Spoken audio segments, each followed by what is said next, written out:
হরে কৃষ্ণ, রাধে রাধে।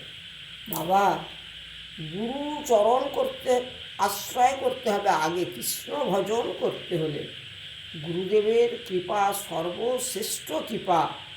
গুরুর কৃপা না হলে আমরা কৃষ্ণ প্রেম কোথায় পাব? এই কলিযুগে স্বয়ং গুরুদেবের কৃপা পেয়ে স্বয়ং দুঃখী কৃষ্ণদাস রাধারানীর এবং ভগবান শ্রীকৃষ্ণের চরণ দর্শন পেয়েছিল। রাধা কৃষ্ণের একসঙ্গে চরণ দর্শন পেয়েছিল দুঃখী কৃষ্ণদাস। বয়স কত? তখন মাত্র 5-7 বৎসর বয়স।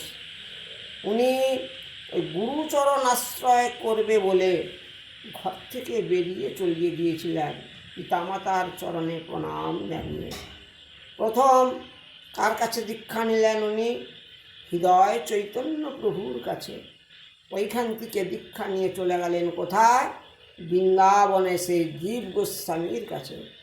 সেই জীব গোস্বামীর কাছে গিয়ে কুঞ্জমনে মন্দিরে কাজ করতেন, মন্দির পরিষ্কার করতেন। ওই ঝাড়ু দিতে দিতে একদিন স্বয়ং রাধারানী কৃপা করবে বলে ওখানে নূপুর খুলে রেখে দিয়েছিলেন।